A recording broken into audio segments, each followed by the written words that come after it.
And that servant which knew his Lord's will,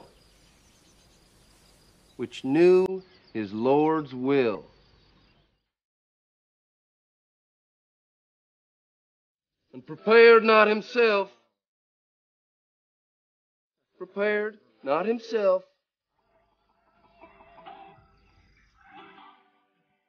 neither did according to his will,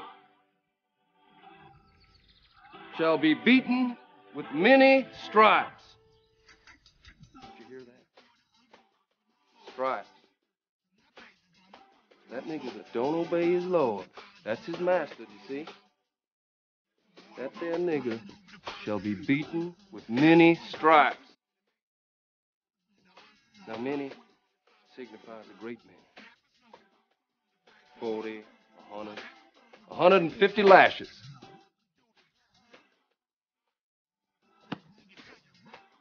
That's scripture. Something that represents something else by association, resemblance, or convention, especially a material object used to represent something invisible. An object or image that an individual unconsciously uses to represent repressed thoughts, feelings, or emotions. An object or image that an individual unconsciously uses to represent repressed thoughts, feelings, or impulses. One thing you got to understand about white supremacy, because it's covert, it puts all of its true messages in its symbols. Its symbols. What is the symbol for Nabisco products? What is the symbol for Chevrolet cars? What is the symbols for the Catholic Church? If you investigate the symbol, you'll really see what they really stand for. Symbols are your key to really knowing what you're getting into. The problem is we are symbol, as Professor Griffith would say, who does the whole thing on symbolism and hip-hop, we are symbolically illiterate. Black people cannot read the symbols. Next slide. What is a poltergeist? A ghost, spirit, or embodiment that manifests itself by moving and influencing objects or people. The white Jesus influences black people to act a certain way. And as one brother said last night, it's a what? Passive and effeminate white Jesus image. Next slide. Wait, it's not like that. How do symbols work? They clarify ambiguous information. They condition a mind and spirit into a certain belief system. They regulate thought and behavior by influencing imagination and freedom of mind. It's very hard to put a symbol out of the mind forever. Remember, your mind is like fertile soil. You plant a seed in it, sooner or later it's going to grow. That's why it's so dangerous to let our babies watch and listen to anything they hear, because you don't know how the seed is going to sprout. I'm getting sick and tired of black parents telling me, I didn't raise him like that. I didn't raise him like that. I know, but you let the TV raise him like that. They teach overtly racist beliefs and values without the use of words. White Jesus is just a picture, right? It's harmless. Anybody see the white Jesus in Brazil? Or is it in France? I think it's Brazil. They have a white Jesus on top of the mountain. Now Brazil is the blackest nation outside of Africa. And it's just a big Jesus. And everybody looking like that's innocent. You're missing the whole symbol. Even though this country is mostly black, it is still ruled by us. That's the message. And we miss it all the time. Next slide. When people are not sure what to believe or think, they use symbols. Symbols can be very powerful because images direct and control the direction in which beliefs and thoughts will take form. Let me ask you a question. Everything in your mind is stored as a what? Image. You do not store words. Everything in the brain is codified in a symbol. That's why in ancient Kemet, the entire language was based on pictures. You know why? Because the mind would be able to readily learn it and readily do what? Store and memorize it. Everything is turned into an image for the mind. Nothing is stored as letters. Okay? When I say Jesus, you automatically think of a white person. You know why? Not because you ain't conscious, but every image of Jesus you ever saw was white. Your unconscious can't help but bring that up. That's all you saw your whole life. Now, can you uncondition it? Yes. Yes. But the first way you got to uncondition is by knowing what? Not strengthening the image that's already there. Get rid of the white Jesus at home. Problem is we still got him hanging around. Next slide. Symbols and images are very important to the falsification of consciousness, as the senses cannot be turned off. The pictures that are continuously played before the eyes will eventually permeate the unconscious and begin to direct behavior. What did Adolf Hitler say? Adolf Hitler said it doesn't matter how ridiculous the belief. If you constantly feed it to the people, sooner or later it will take hold, because the mind is soil. The mind is soil. Next slide. Next one. A white Jesus is a much safer yet more powerful way of saying the white man is God and superior to other people. The D.L. Hughley show on CNN is a much safer way to say black men are imbeciles and idiots incapable of serious thought and analysis than coming out. How many of y'all remember when President Obama was running for president, D.L. Hughley had a comedy show on CNN? You remember that? Now CNN is a what? News network. Is it a comedy station? No. But D.L. Hughley had a comedy show. Remember, he had Freddie Mac. Remember they had the mortgage crisis? Freddie Mac was a black pimp with a fur coat. And who else did he have? I think Sally Mae was on there, who was one of his pimping women. This was on CNN. And D.L. Hughley played the part. Okay? The whole thing was to do what? Poke fun at the fact that you had an African-American running for president. But nobody looked at the symbolism. Extensive use of blonde hair by black mothers is a much safer way of teaching black girls that African hair is ugly and undesirable. Everybody saw Chris Rock good hair? No. If you didn't, you need to see it. Okay? Because the way we teach our hatred to our daughters is absolutely ridiculous. Next slide. Next slide. Y'all remember this? That is Reggie Williams. He played for the New Orleans Saints. He was like the #1 draft pick or one of the Ricky Williams. Ricky Williams. And look what he did. He posed for the front of ESPN magazine in a wedding gown. Now most people, y'all didn't see this? Oh my gosh. Now let me ask you a question. I thought that was a woman. Now this man is about 310 pounds, solid muscle. That's right? a player.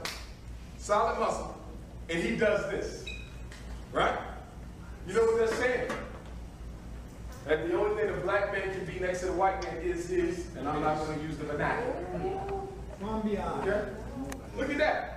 The most powerful running back in the NFL at the time. He was the man. Gets in a wedding dress. Would any brother in here get in a wedding dress to pose on the front of a national magazine? But he did.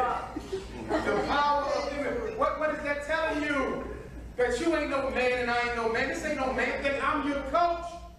You my. Look at the bottom line. Rick, the dictator, take the plunge. Exactly. Next slide. Every time you speak, you convey an image to yourself and listener. Each word helps to build the image like each color helps to paint a picture.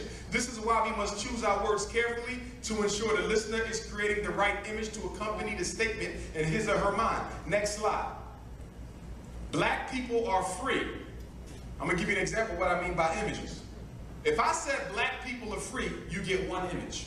If I say black people are physically free, that's a different image. Because now I qualify the freedom as only being physical. Look at the last sentence. Black people are in mental bondage. That's a whole nother image.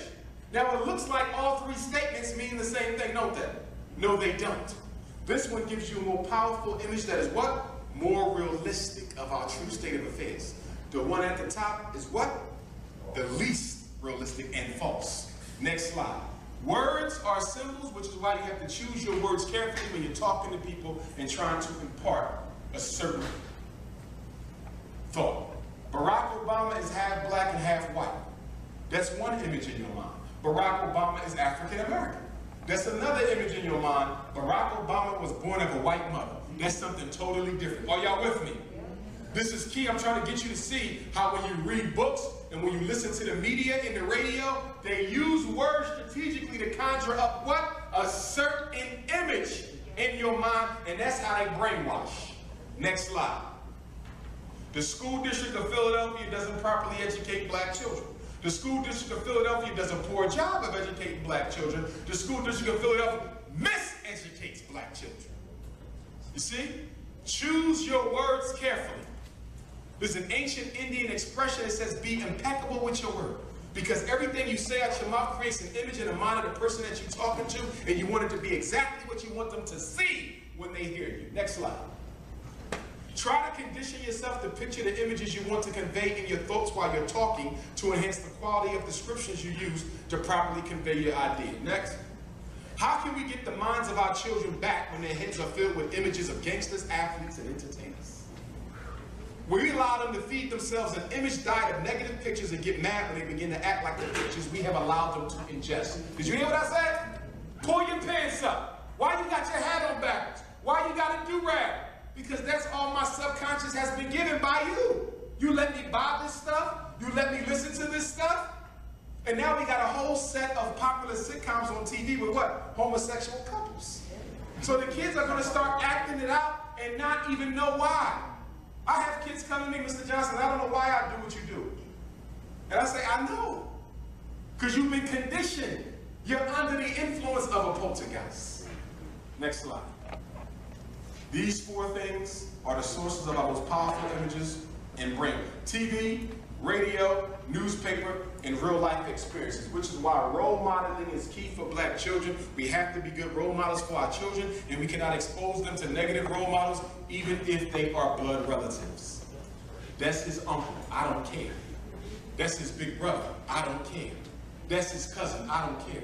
Why should you keep your child further away from a blood relative who's a negative influence than a stranger? Because the blood relative has more influence over him. Y'all follow me? That's the one he absolutely should not be with. Next. Television is the #1 weapon used by white supremacy against black people 24 hours a day, 7 days a week. Black people fed image diet of degrading material about themselves, godly material about Europeans. There's no way you can watch this amount of negative imagery and not be affected by it. It's impossible. You can't turn your brain off. You can't listen to rap and not be influenced by rap. You can't watch a white sitcom every day and not be influenced by the white sitcom. You can't read a certain magazine every day and not be influenced by it. Well, how can I say that? How can I say that you cannot be influenced by it? Because you have a conscious mind and you have an unconscious mind. Which one is more powerful? The unconscious mind. That's why when you say, I'm never going to use profanity again. I'm never going to use profanity again. Then it slips out. Do you want to know why? Because the unconscious is much stronger than the conscious mind. That's right. That's why you be talking and you boom. Next slide. Next slide. Next one. Next one. Willie Horton and George Bush. A convicted murderer was released for a weekend visit, during which time he robbed and raped more victims. Dukakis and the Democrats were winning big in this presidential election until George Herbert Walker Bush, we're talking about Daddy Bush, paid for this image to be flashed on TV screens across America. Next slide. Boom! All right, remember this? He was losing the election. George Herbert Walker Bush was losing the election. And somebody said, how are we going to get white folks to start voting for us so we don't lose? Put a black image up there. And this is the picture that they showed. Okay? That if you try to let black men out of jail to rehabilitate themselves, they just go on another spree, killing and harming other people. And it was this image that won him the election. Next slide. Over a period of about 5 years, Ronald Reagan told the story of a Chicago welfare queen who had 80 names, 30 addresses, 12 social security cards, and collected benefits for 4 non-existent deceased husbands, bilking the government out of over $150,000. The real welfare recipient who Reagan referred to was actually convicted for using 2 different aliases to collect $8,000. Reagan continued to use his version of the story, although it was a lie, even after the press pointed out that the actual facts of the case were wrong. Y'all remember that? And they used it to do what? Start cutting public assistance to black women. Start cutting public assistance to black women. Why? Because he created an image in white people's minds that black women or public assistants are simply hustling the system. First of all, most of the sisters I know in public assistance still are trying to get secret jobs because the public assistance money is not enough to take care of their children. Don't nobody live comfortably off welfare.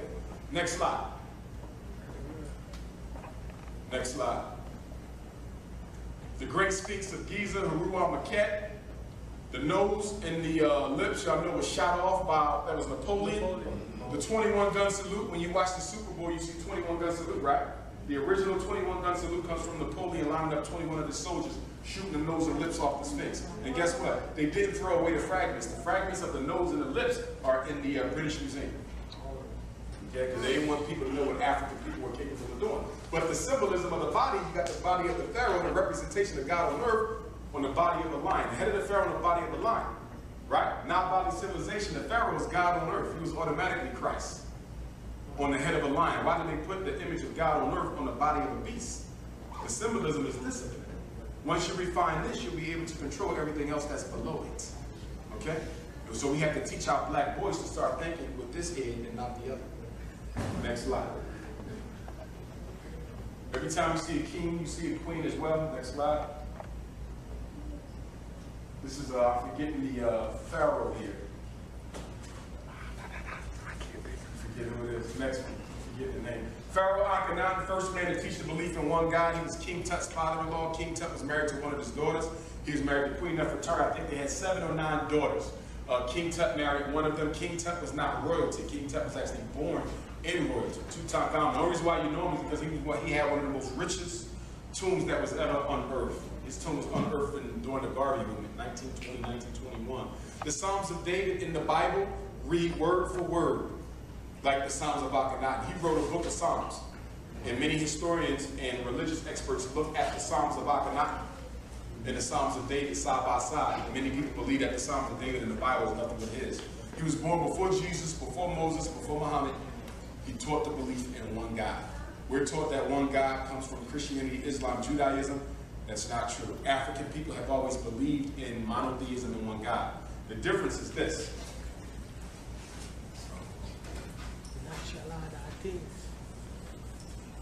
If they can still see the screen, Ross, you can turn the light on. If that screen still shows, you can turn the light on.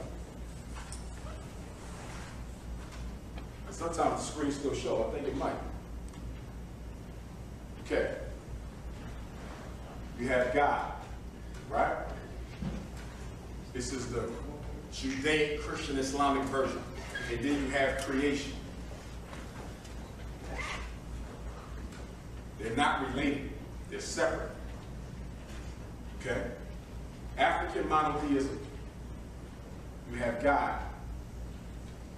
You have creation. Within God.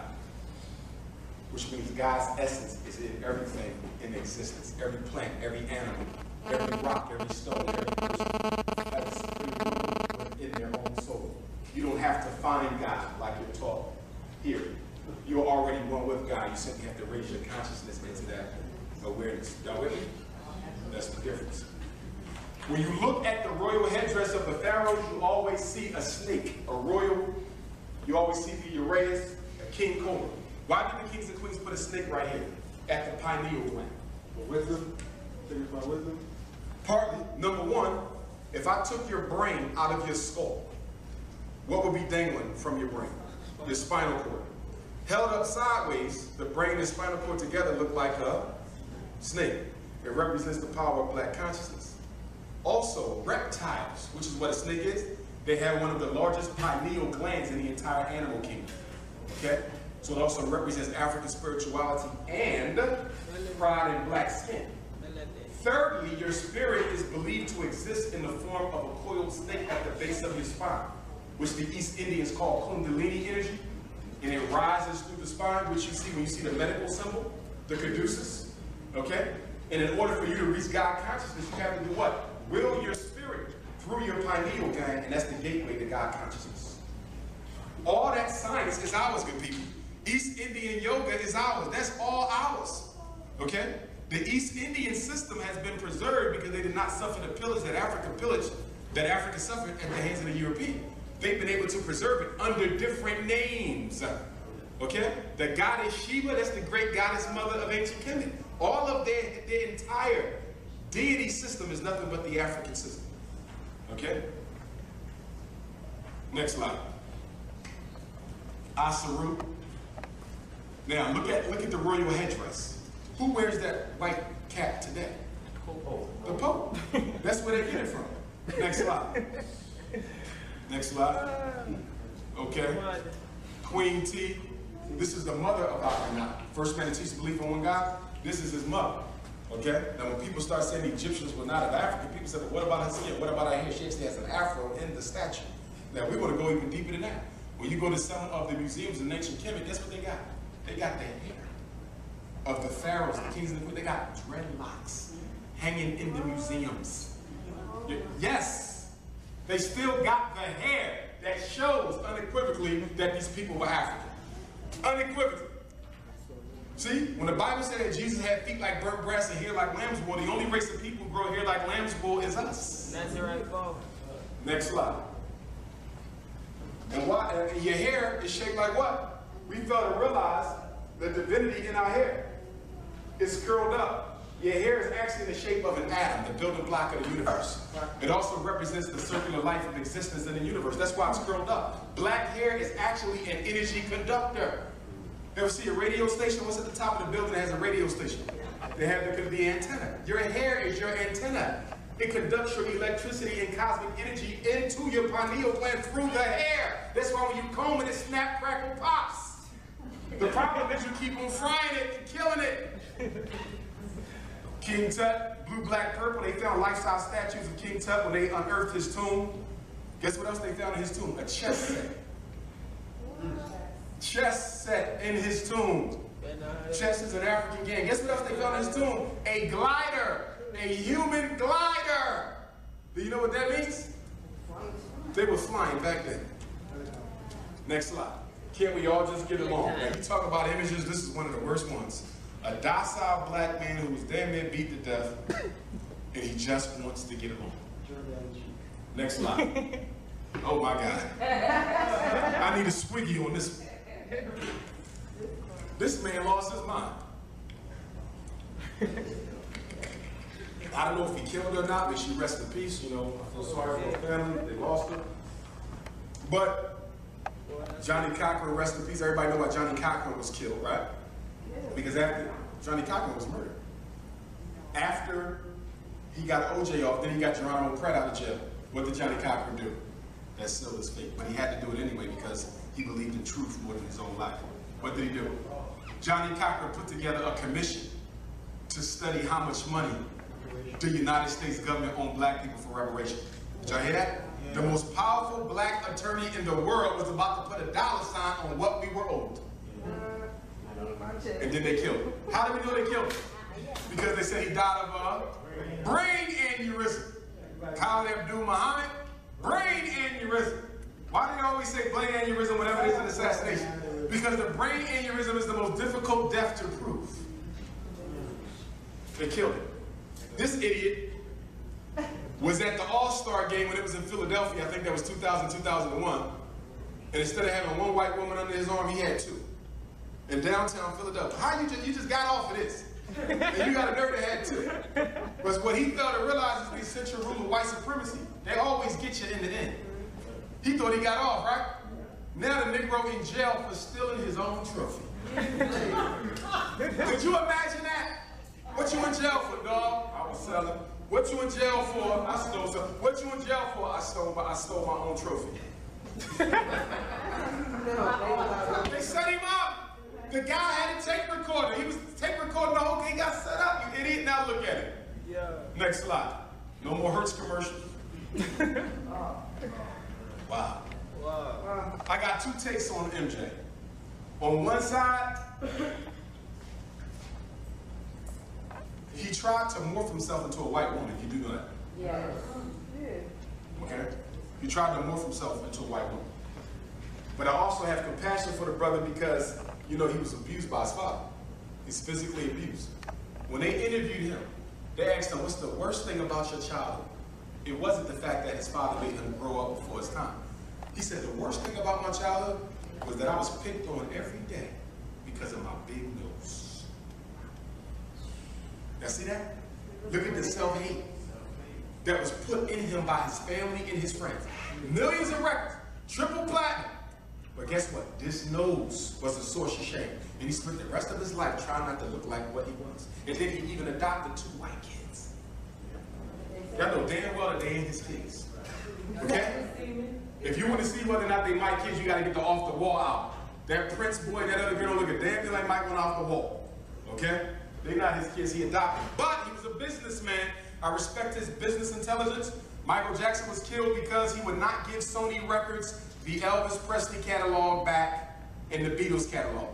A black man owned the rights to the most popular music group in American history, the Beatles. He owned their music. Whenever you buy a Beatles CD, you hear a Beatles song, Mike got paid. And then he owned half of Elvis's material. Look at that. That's brilliance. He was into publishing way before the rappers knew anything about it. They said, Mike, you got to give it back. Mike said, I ain't giving you nothing. Sony Records, he owed a debt to Sony Records. Because y'all know they sabotaged his last album, Invincible. They sabotaged him to put him in debt. That's how dirty they are. So Mike said, I'm not giving you this catalog back. That's how I eat. So guess what? He went on, he set up the concerts, where he had 20, 30 concerts over there. They sold out, what, one day? They asked him to do 30 more, it was up to 50. So he was going to have enough money to do what? Pay off Sony, keep the catalog. So how does Sony get the catalog back? You got to kill him before he goes on tour. Because if he goes on tour, he's going to have the money to pay you off. You never get the catalog back. You notice you ain't heard nothing about that catalog since he died. That's why Mike is dead. Because he owned the rights to the most popular white group of all time. When it gets worse, Michael Jackson was about to do what? Destabilize the whole music industry. He's about to start a massive black record label that distributes music and everything. If he would have done that, Universal would have crashed, Interscope would have crashed, Sony would have crashed, and it would have been one giant. The real king of music would have been Michael Jackson. It would have been one of the most revolutionary things ever done by a black person in the 21st century, and that's why he did. I can't condone this, the feminization and the white thing and that whole piece, but deep down within that brother, he had a love for his people. And that's why he told you, they don't really care about us. How do you kill a man? How do you kill a man who sold 1 billion albums for you? You know that he's the only man in history to sell 1 billion albums? And what did your president say? When Obama was put on TV, when Mike died, you know what this nigga had the nerve to say? Well, you know what? He achieved a lot, and so now he'll probably be mentioned with Frank Sinatra and Elvis Presley. What? What? Elvis Presley can't tie Mike's shoes. Frank Sinatra can't tie Mike's shoes. Nobody touched Mike. This man got 5 albums that were in the top selling albums of all time. Thriller went 140 times platinum. 140 CDs for one album. A platinum plaque is $1 million. He had 140 for one album. Don't no white musician come close to that. No black musician come close to that. You'll never get that again. You'll never get that again. Next slide. Rest in peace, El Hajj Malik El Shabazz. Okay, they love to promote cowardice in black men. They want to show you that a black man was killed, so you'll be too afraid to stand up and speak. Okay? For the young brothers in here, you gotta be willing to die for what you believe in. And unfortunately, it's going to be a black community that's going to try to make you into a coward. Every time I go around and speak, you know the first thing they say? You don't want to end up like Mom. You don't want to end up like King. You don't want to end up like Patrice Lumumba. You don't want to end up like Steve Biko. You don't want to end up like Huey P. Newton. Look at that. Making cowards out of men who are trying to do the right thing. Ross. Since you are Brother Malcolm, could you elaborate a little on that? Okay. As y'all know, there was a book that was published about Malcolm X, came out last month by Manny Marable, who was a Columbia history scholar, black history professor. Okay, he died just before the book got published within days. The book alleges that Malcolm X was involved in homosexual relations, and then he cheated on his wife, and that Betty Shabazz also cheated on him. Okay? His daughters are totally against the book. I'm totally against the book. Why am I against the book? Number one, there's no proof to any of the allegations in the book. And when you're talking about heroes, especially somebody like Malcolm X, who's probably one of the only untainted heroes we got, you have to be very careful before you introduce information that could stain an ancestor's legacy like that without proof. Even if he had the proof, I didn't see the need to introduce it because there was no benefit. But the issue was he had no proof. Now, I'm not going to blame Manning Marable for it, who's now an ancestor. You want to know why? Because I know how devilish some Europeans can be. They could have murdered him and changed his manuscript and then sent it to publication. If you haven't read the book, it's out there. It's not bad to read it so you can know what's being said, you know, but that's not something you want to share with your children. Okay, that's something that you probably want to share with them when they're old enough to really critically analyze written material. But if you notice, people go out their way to slander our heroes. Look how long it took for them to come out with the fact that Thomas Jefferson was child molesting a black girl, Sally Hemings. Okay? Look how long it took for them to talk about how George Washington had all those black kids, by his black slaves who he raped. If you notice, when they talk about white heroes, they hide their dirt. We got to find their dirt, because they don't bring it out. But when it comes to black heroes, they will manufacture dirt if it ain't none there to do what? Kill your will. Kill your will. Next slide. What is white Jesus doing in the black church? The images of white Jesus that were systematically created as the original black ones were suppressed were intentionally designed to increase the power of the white image in the black mind. Why do white people waste so much time recreating Jesus when there were already so many black ones. It's hard to enslave a people when the most powerful image that exists, which is God, looks exactly like them. The spirit will rebel against the servitude even if the conscious mind does not. Conversely, it's hard to mentally liberate a people whose God is in the image of their oppressor. That's right. You'll never be able to be race first as long as the image of your creator is not in your racial image. Next slide. If black adults want to be Negroes, that's our choice, but we should not be inculcating our children with these images. From the day they go to Sunday school, the minds of black children are inundated with pictures of white people in the Bible and white cartoons on television. Next slide. When my daughter turned 9, I took her to Toys R Us to get some dolls, some black dolls, because you know ain't nothing else coming in the house, right? They had 3 black dolls. 3! One of them had blonde hair, one of them had blue eyes, and the other one was dressed up like a shenanigan girl. Wow. Look at that. Look at that. Look at that. And that's the images that they're giving our babies right now. Black versions of the Bible have been given to us. Have given to us a sexualized half-naked Jesus who still passes the brown paper bag test and has a perm. And black paintings of Jesus, he's usually much less dressed than white Jesus. If any of you got if any of you have a black picture of Jesus, you will notice that he's a metrosexual Jesus. Next slide. A brown paper bag. If you are not as light as a brown paper bag or lighter, you were not allowed to live in certain neighborhoods. You were not allowed to join black fraternities and sororities. In fact, at one time, although not now, every black fraternity and sorority prevented membership to anybody darker than a brown paper bag. NAACP membership wasn't even open to you if you was darker than a brown paper bag. Okay. National Association for the Advancement of Certain Light-Skinned Blacks. Next slide. Next. Oh, back one, please, my brother. White people kept pictures of black slaves in their homes to socialize their children to the proper social status and perspectives to have regarding blacks in America. These images have remained static to this day. Did you know in slavery, whenever a white child was born, they would make the oldest black person in the family bow down and kiss the feet of the white infant? Teaching racial inferiority. Next slide. Let's turn this off. Carl Jung, if you really want to read some good white psychology, even though he was a racist, his name was Carl Jung. He studied in Africa just like Sigmund Freud did. One thing you got to know about psychoanalysis, or the psychology of unconscious impulses, Sigmund Freud stole that from Africa. He spent time studying the Nile Valley civilizations in Africa. So did Carl Jung. If you ever get a picture of Sigmund Freud's office, guess what he got in his office? The statues of all the deities. That's right, Sigmund Freud. Why would he have statues of all the ancient African deities? He had the pictures of Abu Simbel, the Sphinx of Giza, and all of that. Because psychoanalysis is the stolen psychology of ancient Africa. And then he picked up right after Sigmund Freud, Carl Jung. He studied symbols. He said, wait a minute, in ancient Kemet, they got a symbol for everything. Maybe the symbol resonates with something in the spirit and in the unconscious. And in studying, guess what? He found that's exactly true, that the symbols resonate in the unconscious of people. And his whole psychology is about the psychology of symbols, which he calls archetypes. As archetypes penetrate consciousness, they influence, listen to this now, this is a white psychologist. As symbols penetrate your consciousness, they influence the perceived experience of normal and neurotic people. A too powerful symbol may totally possess the individual and cause psychosis. Look at that. The power of a visual symbol. Next slide. Archetypal images expressed in religious dogma, in particular, this is him. He's talking about white Jesus. Listen to this.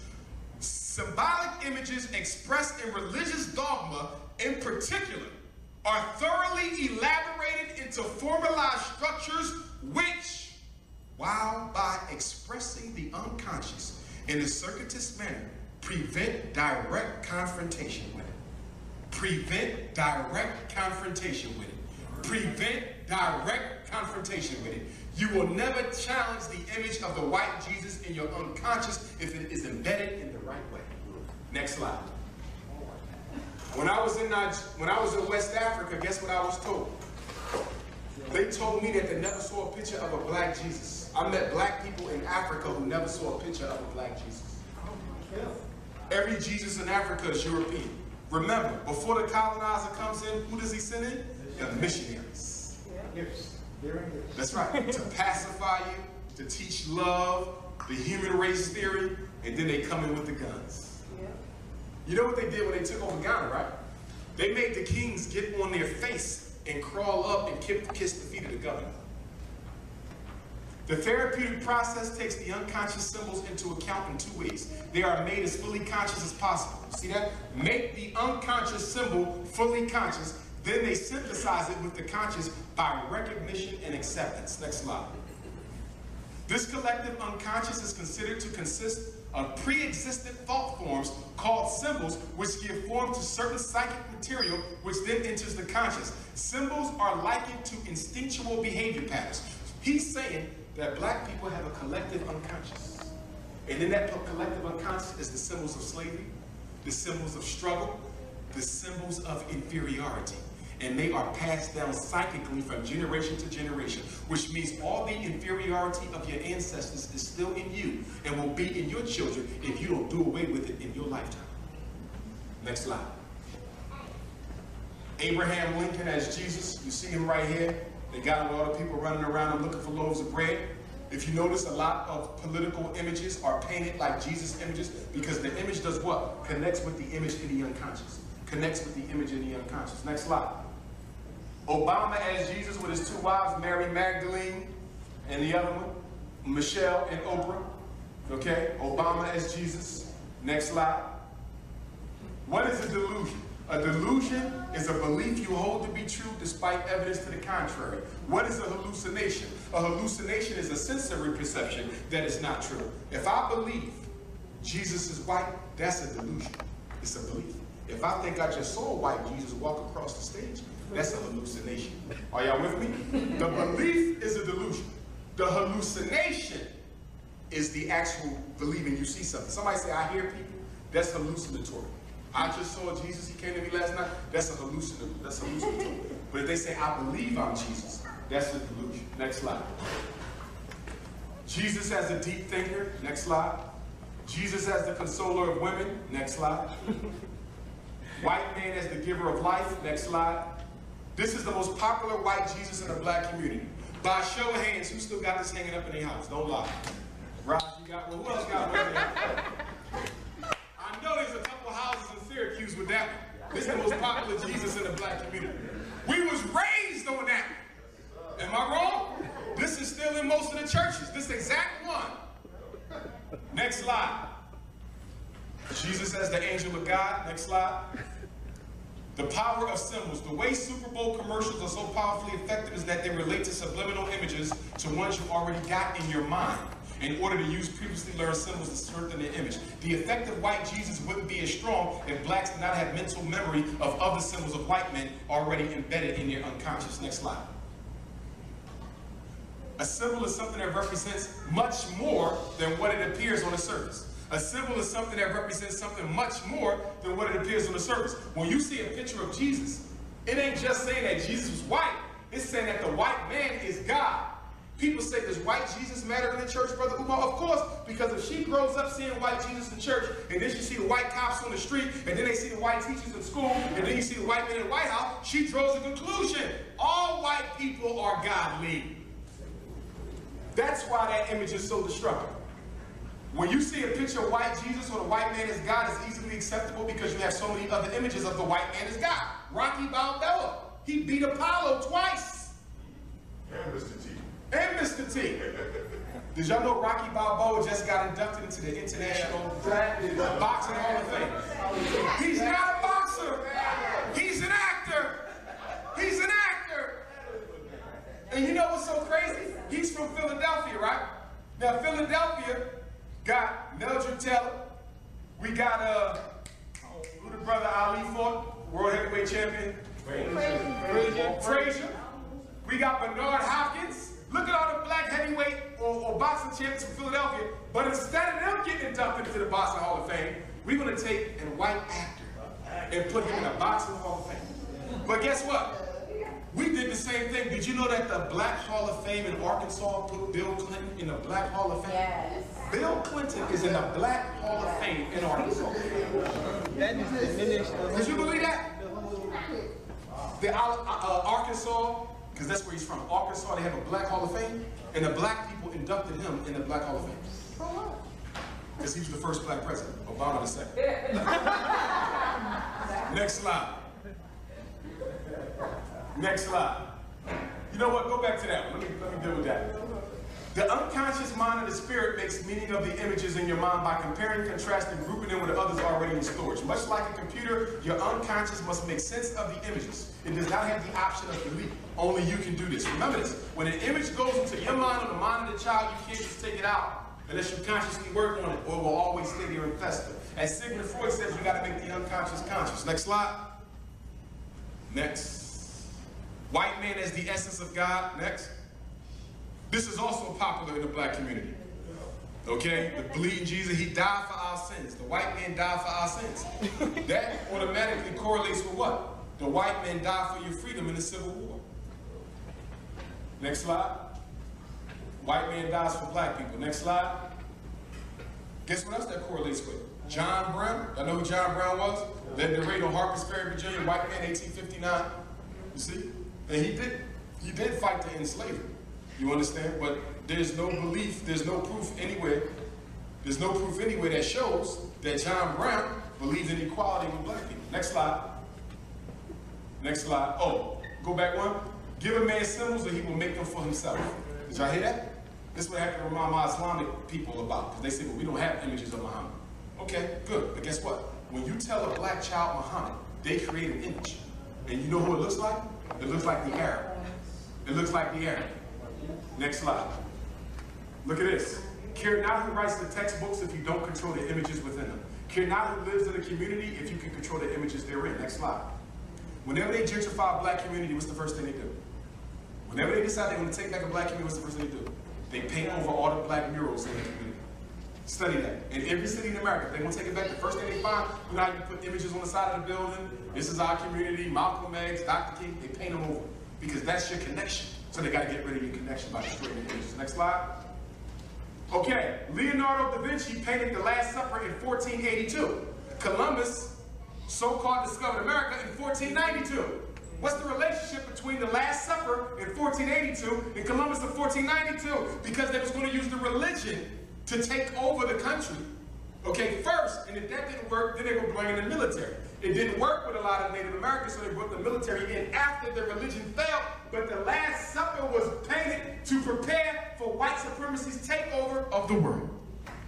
And it's so sad because when you study colonialism in Africa and in the Caribbean, you see black people voluntarily giving up their native religion, being baptized. Guess who, when he painted this Last Supper, guess who Jesus was? His uncle. You can read this in history. Jesus was Leonardo da Vinci's uncle, and guess who the 12 disciples was? 12 criminals that he got to sit in from the local jail. Study it, yes. His uncle and 12 criminals. A rapist, a thief, a pedophile, credit card hustler. And this is hanging up on your wall. I went to a friend of mine's house.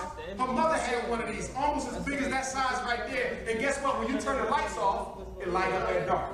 So even when you sleep. Next slide. I don't know why y'all letting y'all son sit on Santa Claus' lap. Some of y'all still doing that. Okay? Next slide.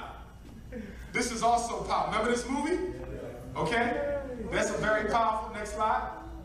This is in Brazil. There you go right there, the mountaintop. Look at that. This might be a black country, but look around. Look how white the stone is.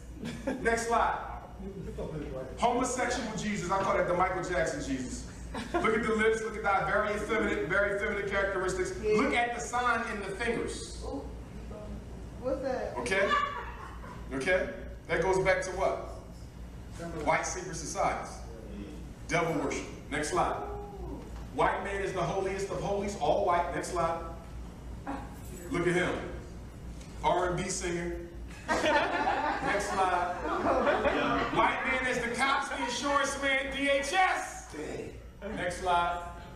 Michelangelo painted the Sistine Chapel in 1508 for Pope Julius II, a few years after Da Vinci's Sistine Chapel. Next slide. I'm going to get to the black Jesus that we want to stop. White man is provider of the family. Next slide. Remember this movie came out? Yeah. Black mega churches would reserve 10 buses and take their whole black congregation to go to this movie that was made by Mel Gibson, who just got in trouble for making what? Private racial comments about black people. And we made this one of the top-selling religious movies of all time. Next slide. Now look what we did. When we made Jesus black, all we did was take the white one and do what? Give him a suntan. Look at his hair. He still got the whole Little Richard thing going on. Next slide. Look at it. Look. This is all we did. Look at what we did. Gay is half. Look. Next slide. Look, all you did was take him and give him a suntan. He still got a perm. Now look, the baby got natural hair, but he got a perm. Next slide. Look at that. The same picture. He got cornrows out there. I don't know. Next slide. Look, that's all we did. Next slide. And if you notice, everyone passes the brown paper bag test. Everyone. Now look, that is a feminization right there. Come get me. I'm free. Look. Why is he so naked? If you notice, every white Jesus I showed you was fully clothed. Did y'all notice that? Except the ones being crucified. Why is it all the black Jesuses are damn near all naked? Look at that. An effeminate and homosexualized savior. Sexually charged. Next slide. Sexually charged. Now, remember the black angels, right? And then they gave us pickaninnies for the commercial. Look at that. Ripping the clothes off of her behind, right there. Black angels with the white angels. Y'all remember the Tasmanian devil from Bugs Bunny? Yeah. Do y'all know where that come from? Yeah. The British went to Tasmania, an island off of Australia, and killed every living black person there. There's no Tasmanians left in the world. And what does Walt Disney do? They create a cartoon from the Tasmanian people and call it the Tasmanian devil. How many of y'all knew, who was the guy that was always hunting Bugs Bunny with the long gun? How many of y'all knew that the original Elmer Fudd was black with big white lips? That's right, Elmer Fudd was supposed to be black. Next slide. Next slide. Okay, principles of Garveyism, Pan-African economic power. Next one, black image of God. Next one, Pan-African unity, African identity, Pan-African political power, race pride, Pan-African centralized nexus of power on the continent of Africa. That's the difference between a Pan-African nationalist and a black nationalist. People say, Brother Umar, you're a Pan-African nationalist. How is that different from a black nationalist? A black nationalist does not want to leave America. He simply wants America to give him a couple states so he can have his own kingdom here. He still wants the VCR play. He still needs the iPod. He still needs the DVD. He's a revolutionary with a Walkman on. The Pan-Africanists, we want our nation centralized on the continent. As the Honorable Marcus Messiah Garvey said when he was asked whether he was an African or a Jamaican, he said, I will never give up a continent for an island. I am African. Yep. Next slide. Collective self-reliance, uncompromising courage and commitment. Next slide. They made a song. Next. Thank you for your time, good people. I got some CDs and DVDs over there if you partake.